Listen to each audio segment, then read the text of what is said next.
Oi, gente, bem-vindos a mais um devocional aqui no Além da Canção. E hoje eu quero convidar você a ler 2 capítulos. De vez em quando a gente lê um capítulo, de vez em quando a gente lê 2 e tal, e assim a gente vai cada vez mais se apaixonando pela palavra de Deus. E eu quero convidar você a ler Números 13 e 14.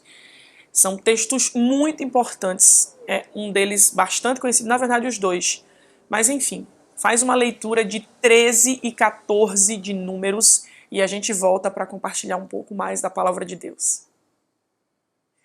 Quero reler com você alguns versículos destes 2 capítulos, a começar do 13, não é? E o verso 17 e 18. A gente começa por esse. Moisés os enviou a espiar a terra de Canaã e disse-lhes: subam pelo Neguebe e entrem na região montanhosa. Vejam a terra como ela é e o povo que nela habita, se é forte ou fraco, se são poucos ou muitos. Vamos ler outro texto, ainda no mesmo capítulo, né, o capítulo 13, e o verso 31. Porém, os homens que tinham ido com ele disseram: não podemos atacar aquele povo porque é mais forte do que nós. E agora, por último, eu quero convidar você a reler 14 de Números e o verso mais à frente, o 33, que diz assim: os filhos de vocês serão pastores neste deserto durante 40 anos e levarão sobre si as infidelidades de vocês até que o cadáver de vocês se consuma neste deserto. Tenso, né, gente? Esses 2 textos são capítulos importantes da história de Israel e, de maneira geral, a gente vai reler, né, passar pela história desses 2 capítulos só para você relembrar. A gente sabe que no 13 de Números, né, Moisés envia espias, ele envia um representante de cada tribo para olhar a terra que o Senhor já prometeu a ele que eles irão conquistar.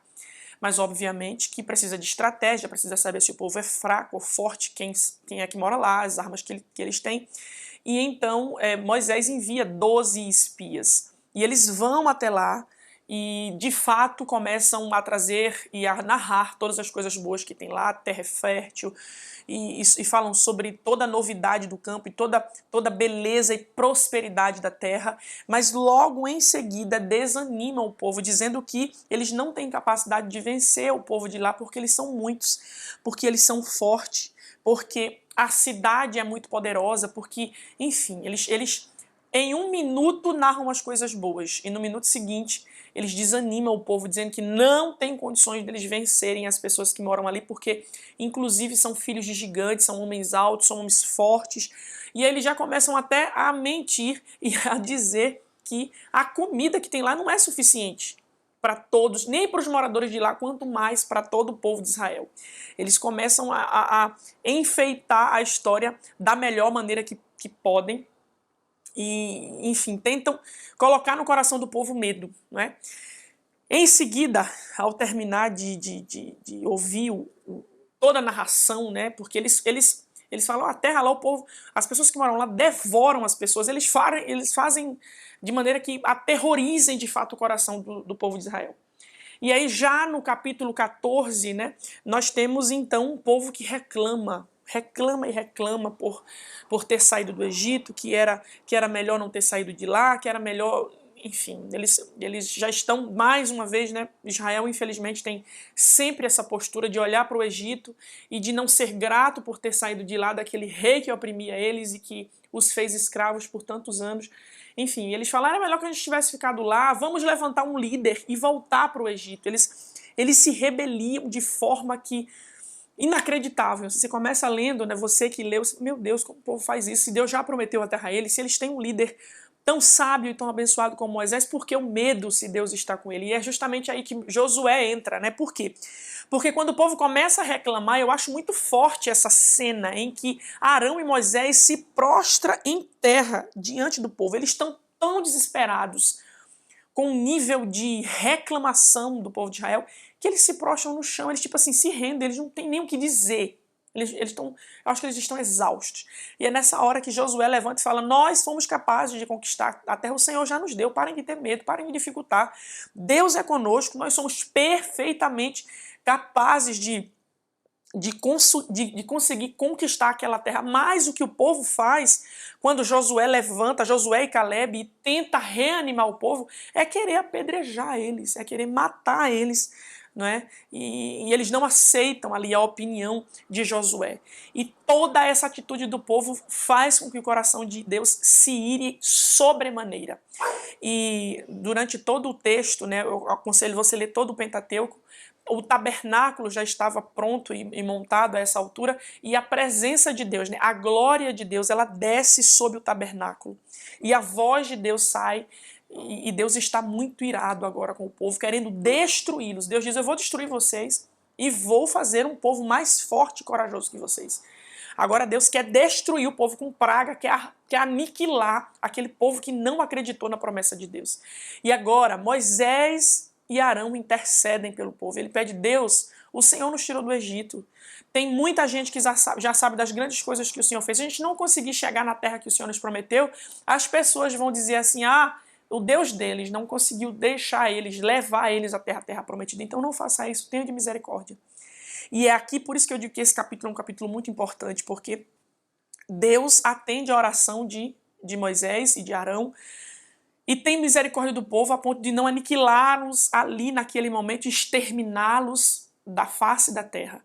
Mas Deus adia a promessa que já estaria bem próximo de ser cumprida e diz, por causa disso, nenhum de vocês pisarão na terra que eu prometi a vocês. Os filhos de vocês irão tomar posse dessa terra, mas vocês não. Vocês vão vagar por esse deserto durante 40 anos, até que os corpos de vocês se acabem aqui nesse deserto. Os filhos de vocês vão levar as iniquidades de vocês sobre essa terra. E assim eles adiam a promessa de Deus. Eles agora, as pessoas, né, os espias, os outros 10 espias, eles morrem repentinamente de praga.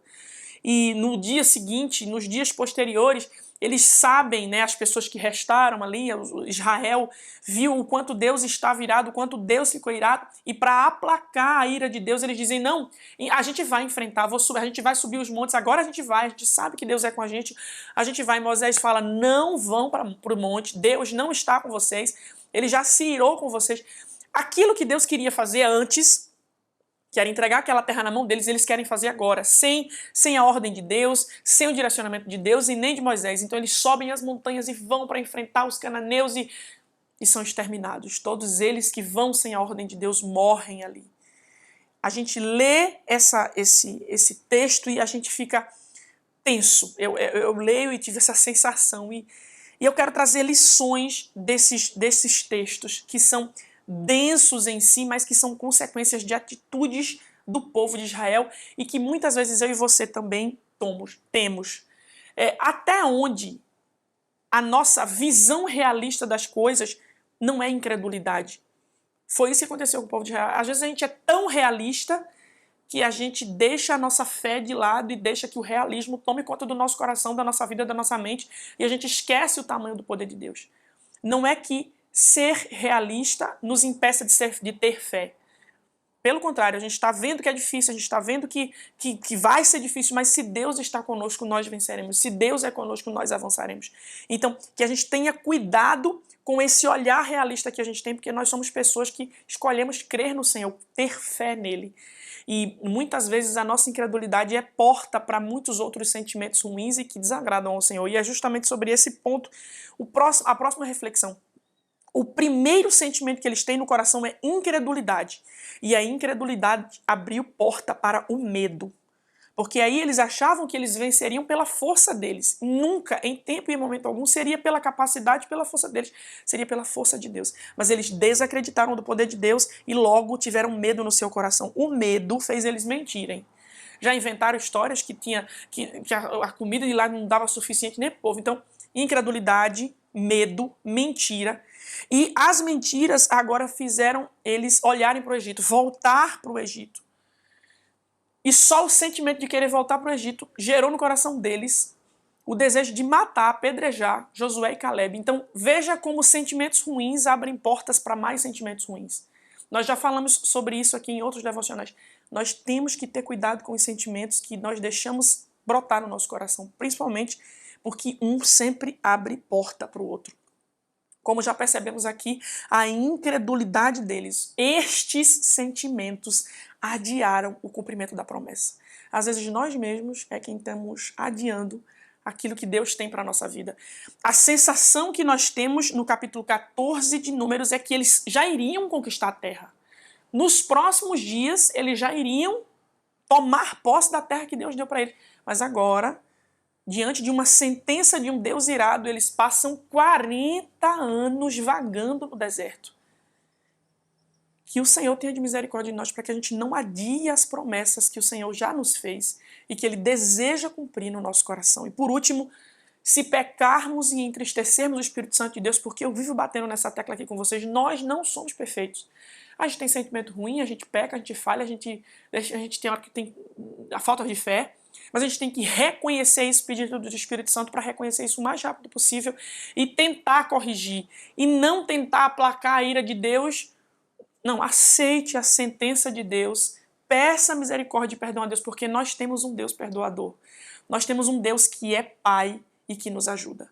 Então, que esse texto e que a aplicação de Números 13 e 14, apesar de tão densa, traga pensamentos ao seu coração de reflexão, para que possamos alinhar o nosso coração para receber da parte de Deus aquilo que Ele tem para nós.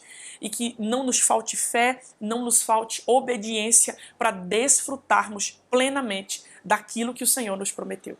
Amém? Vamos orar juntos? Pai, no nome de Jesus, nós te agradecemos pela Tua palavra, pelos ensinamentos que o Senhor nos deu hoje e por tudo aquilo que o Senhor dispensou sobre a nossa vida. Nós te pedimos perdão pelas nossas falhas, pelos nossos pecados, pelos sentimentos que temos que muitas vezes não engrandece o teu nome, pela nossa incredulidade que tantas vezes achamos que é a nossa força, que é a nossa inteligência, que é a nossa capacidade que nos ajudará a vencer as guerras, quando na verdade é o Senhor quem vence todas por nós. E tudo que precisamos fazer é crer nisso. Nos ajuda, aumenta a nossa fé, perdoa as nossas falhas e nos ajude a viver plenamente aquilo que o Senhor nos prometeu. Que possamos cada vez mais agradar o teu coração e que quando pecarmos possamos reconhecer de imediato e alcançar a tua infinita misericórdia. Nós te agradecemos pelo teu amor, em nome de Jesus. Amém e amém. Deus abençoe você e até o próximo devocional.